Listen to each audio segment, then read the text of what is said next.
Selamat berjumpa kembali di Arketipum 18. Pada pertemuan kali ini kita akan membahas mengenai proses memahami jurnal sebagai wadah penulisan artikel-artikel karya ilmiah. Apakah dia sudah masuk di jurnal terakreditasi atau belum ya? Kita ngecek salah satu dulu di sini, jurnal Credo. Oke, jurnal Credo. Di sini ada indeks ya, indeks. Kalau diklik dia akan ngelink. Ngelinknya kemana? Ke Sinta. Sinta ini. Kemudian di sana ada juga jurnal Credo ini sudah terindeks di OAJ. Oke. Kalau kita ngelink, di sini akan ngelink langsung ke linknya di OAJ. Ini buktinya bahwa DOAJ ini merupakan salah satu referensi ya ketika mengecek berbagai macam artikel-artikel apakah sudah masuk terindeks di sini atau belum. Nah, ini penting sekali dipahami. Kemudian kita ngecek di sini, ini banyak sekali jurnal-jurnal terakreditasi yang masuk di sini. Ini Sinta 1, Sinta 1, Sinta 2, Sinta 3, Sinta 4, Sinta 5, Sinta 6. Ini semakin sedikit ini Sintanya ini semakin baik di sana. Di sana ada peringkat 1, berarti di sini posisinya yang paling unggul. Kemudian di Sinta 2, Sinta 3, Sinta 4, Sinta 5 dan Sinta 6. Kita ngecek di sini Credo, jurnal ilmiah bahasa dan sastra. Dia masuk di mana ya?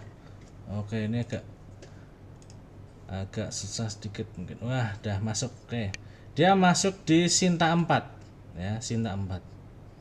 Ini, kalau kita klik lagi di sini, nanti akan muncul artikel-artikelnya. Nah, ya. Nah, ini seperti tadi yang kita bahas. Ini adalah artikel-artikel yang terindeks di Sinta ya, Sinta 4 tadi. Terakreditasi Sinta 4. Oke. Ya, caranya seperti itu ya, mudah sekali. Anda tinggal masuk ke Sinta Ristek Print Go ID ini. Anda bisa ngecek juga jurnal yang lain. Di sana ada jurnalnya PGSD Refleksi Edukatika. Dia masuk di Sinta 3. Ya.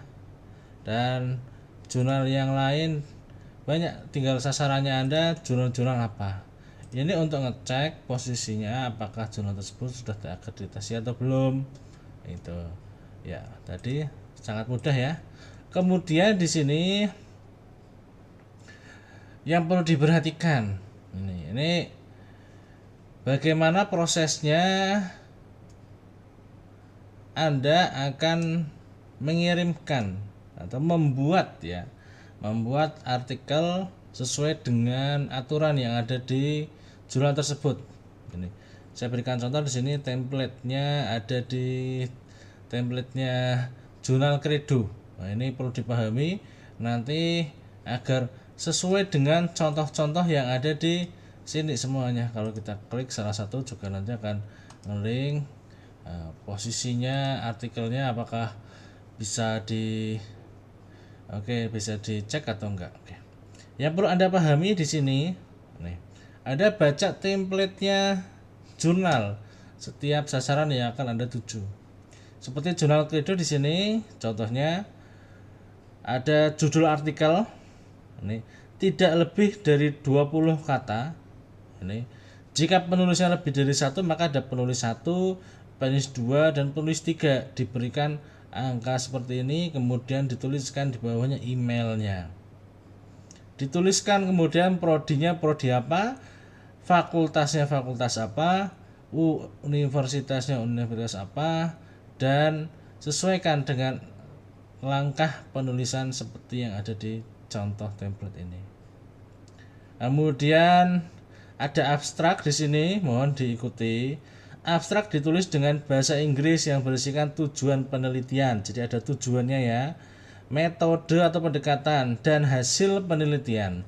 Abstrak ditulis dalam satu alinea dengan jumlah antara 150 sampai 250 kata.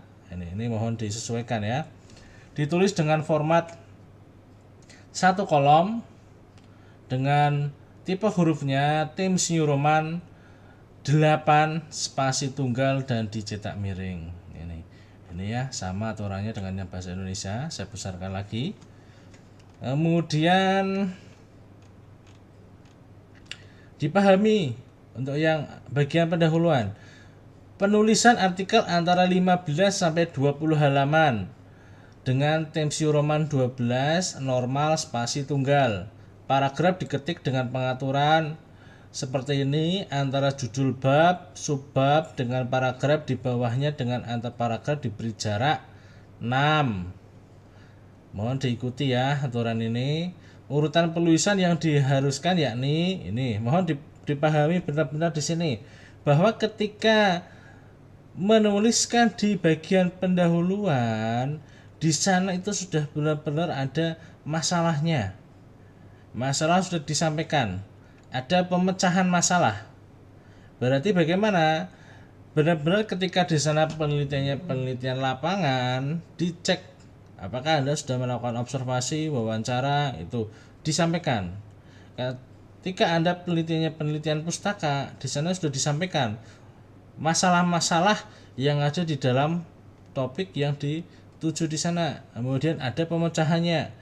Ketika hal-hal yang ada di lapangan di sana sudah disampaikan oleh penulis, maka mohon diperkuat dengan penelitian yang sudah ada ya, atau penelitian relevan yang benar-benar mendukung bahwa penelitiannya Anda ini penting untuk dilakukan. Nah, ini yang seringkali terlewatkan sehingga di sana ya belum muncul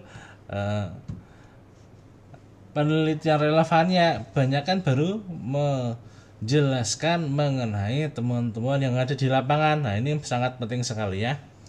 Untuk meningkatkan kualitas artikel, penulis dianjurkan agar memanfaatkan hasil kajian pustaka untuk mendukung argumentasi.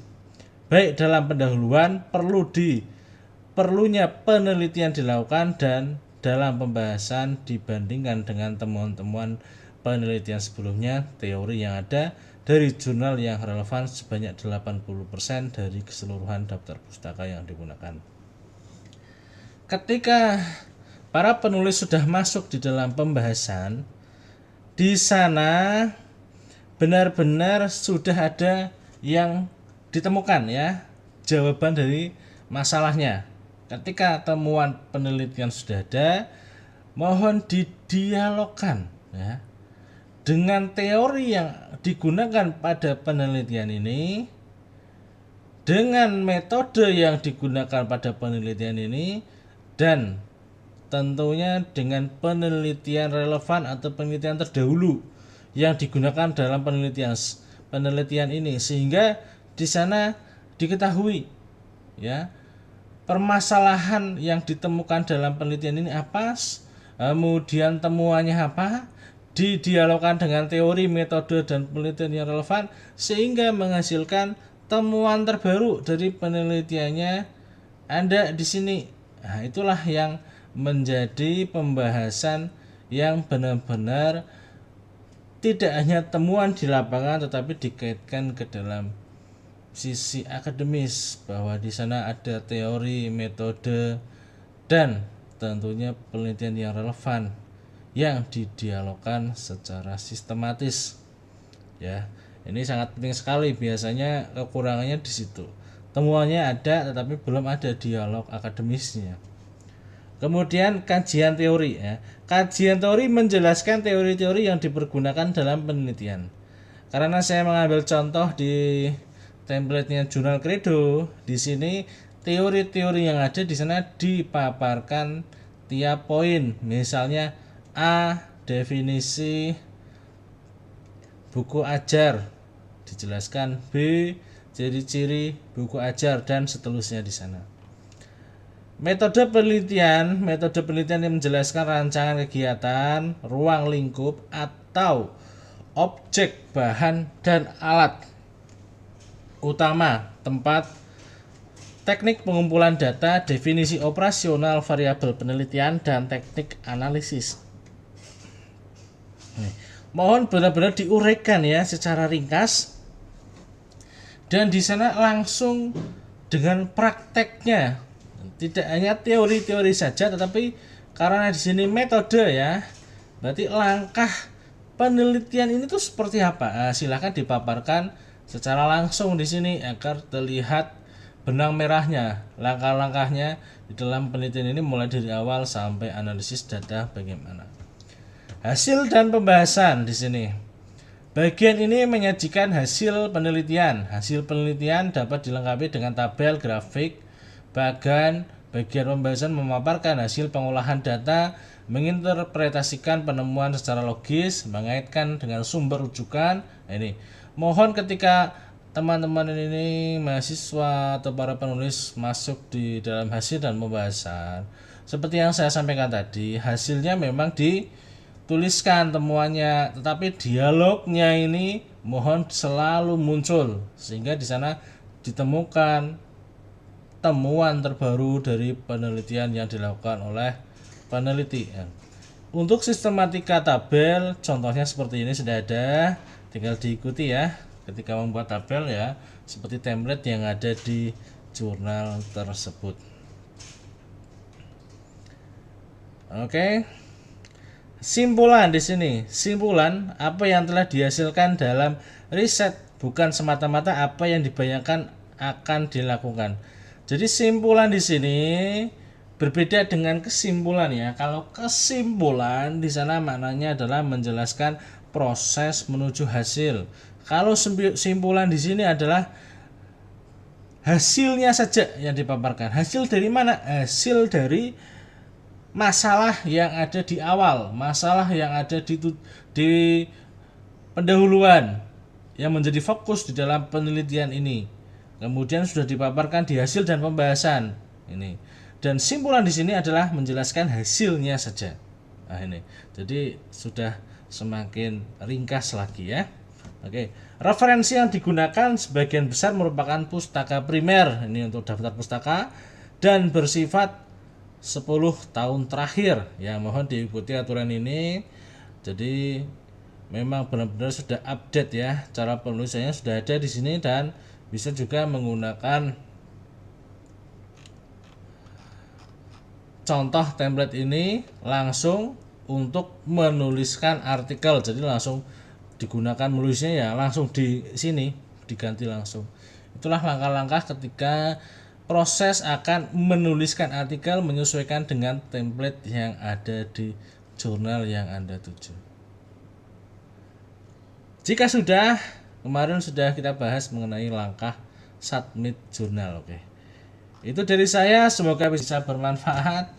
Sampai berjumpa lagi di Archetypum 18 selanjutnya. Salam budaya.